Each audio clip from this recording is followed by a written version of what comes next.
माता सती बार बार हट कर रही हैं। तो भगवान शंकर कहते हैं कि ठीक है, अगर तुम्हें विश्वास नहीं हो रहा है मुझ पर तो चलो यही सही, तुम जाओ खुद परीक्षा ले लो। तो माता सती कहती हैं कि ठीक है प्रभु, मैं स्वयं परीक्षा लूँगी कि ये भगवान है या मनुष्य।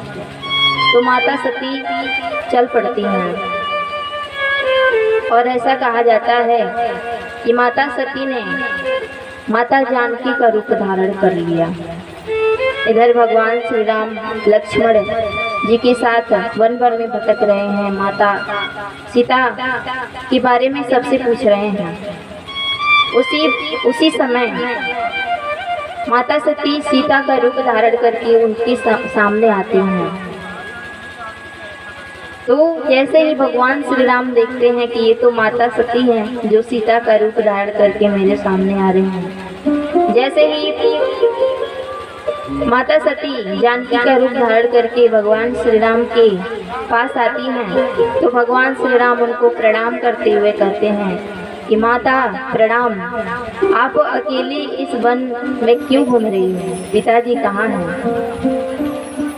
जब यह बात सुनती हैं माता सती तो शर्म के मारे अपना सिर झुका लेती हैं और पछताने लगती हैं कि मैंने कहाँ से कहाँ इनकी परीक्षा ली।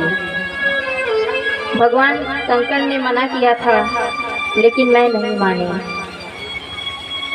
तो माता सती बड़े ही दुख में चली जाती हैं और विलाप करने लगती हैं, रोने लगती हैं। उनको पछतावा होने लगता है कि काश मैं भगवान शंकर की बात मान गई होती तो आज इतना बड़ा पाप नहीं हुआ होता। जिनको भगवान मेरे पति इष्ट मानते हैं, जिनका भजन करते हैं, जिनका ध्यान लगाते हैं, उन्होंने मुझे सीता के रूप में देख करके मुझे माता कह करके बुलाया। ये बहुत बड़ा अनर्थ हो गया। तो माता सती जो हैं वो बड़े दुख में हैं। तो भगवान श्री राम देखते हैं कि माता तो बड़े ही दुख में है। तो भगवान एक और लीला करते हैं, देखते हैं कि चारों तरफ भगवान श्री राम माता जानकी के साथ और लक्ष्मण जी के साथ दिखाई देने लगते हैं। जिधर देखती हैं माता सती, जिधर भी दृष्टि दौड़ाती हैं, जिस तरफ भी देखती हैं, जिस दिशा में, उस दिशा में केवल भगवान श्री राम, लक्ष्मण और माता जानकी तीनों दिखाई दे रहे हैं। तो माता सती अपनी आंखें मूंद लेती हैं और जमीन पर बैठ जाती हैं और पछताने लगती हैं कि अब मैं कौन सा मुँह लेकर के भगवान के पास जाऊं।